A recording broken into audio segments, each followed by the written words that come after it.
All right, the social network, the inspiration, of course, behind Facebook and Mark Zuckerberg. Now, of course, he's a multi-billionaire. His stock is the talk of the town. And this week, the embarrassing target of accusations, they're not all they say they are. And Mr. Zuckerberg himself might have misrepresented some things in the past, i.e. lied about promises he made in the past. Now, he says all these allegations that have come out this week via whistleblower are much ado about nothing and furthermore wrong.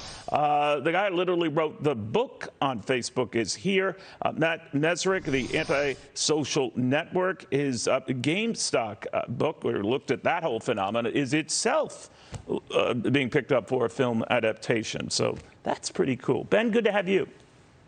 Thank you so much for having me. Let me ask you first about Zuckerberg's reaction to all of these revelations and how he's handling all of this.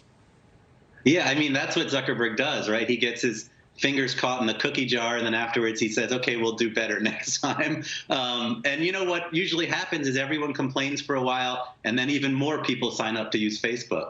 So unfortunately, Zuckerberg has been proved to him again and again and again that he can screw up and people will still keep using Facebook. So, no, you're right about that. And I use as a proxy, just looking at the stock. And this week, I think it's down all of 3 or 4%. It's still a very pricey issue, still remains a pricey issue at north of $331 a share. And I'm just thinking about that. It's like as if it's bulletproof. How is that? Well, what's the disconnect that we're not getting? Yeah, think about last week or a few days ago when Facebook went down for a day and Instagram went down for a day, and everyone was helpless. So it is really a bulletproof thing because he created a world which we're all addicted to and which actually we use so many hours a day that it's, as much as we dislike facets of it, and we know it's not good for us, I think for the most part, we can't stop using it. And he knows that. And so he can keep apologizing again and again and again, but the stock will keep going up. Yeah, you're right about that. I mean, for Instagram using all that, it was like, oh, my God, my teenage sons are wondering, what are we going to do now? I said, well, we could talk to each other. There's that. And then they left the room. But let me ask you a little bit about what's going on with GameStop as well. A lot of people are looking at this as meme stocks are back, but there's some sort of anxiety about which of the meme stocks are back. Are they really back? Is this a setup? How do you see it? Yeah, I really believe that this was a change. I think this was a revolutionary moment with the GameStop short squeeze. I believe the meme stock phenomenon is going to occur again and again and again. And the idea is that emotion and sentiment and the power of the mob, whether it be Reddit or Twitter or Facebook, is something that we've underestimated. And so I see this happening again and again. I know it's a different analogy, Ben, but if you'll be with me, is this akin to what happened, in the late 90s, early 2000, when the internet boom went bust? And it's very different because a lot of the ones that ultimately went bust were those that didn't have a business model. You can argue whatever you think of GameStop, and you could extend that to AMC and some of the others. There's a business model underlying that, but now is this a different case? How do you see it?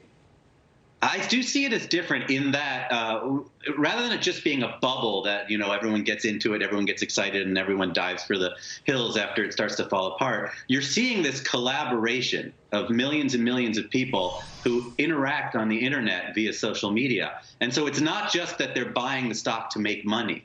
They're buying the stock because it's a movement, whether it's a hatred of Wall Street, whether it's an anger towards something else. I see this as an emotional movement. So these bubbles will happen again and again and again. It's not just going to burst and go back down. You could see GameStop doing it again and again and again, as long as there's millions of people who want to put whatever money they have in GameStop. Is the crowd that gloms onto these meme stocks or to repudiate those who are, short selling, or the establishment players that are doing that, is it the crowd that also buys Bitcoin, or is it different? Well, these are the crowd that really buy Dogecoin. You're right. Yeah. Yeah, it's more nihilistic than that. I think that Bitcoin has some rationale and fundamentals to it.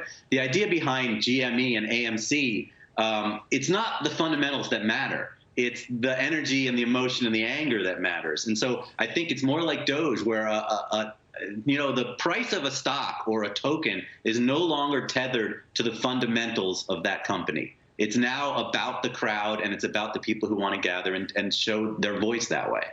We'll watch it closely. Ben, great catching up with you. Ben Mesrick, the Anti-Social Network. He writes it becomes a movie. That's not a bad deal right there.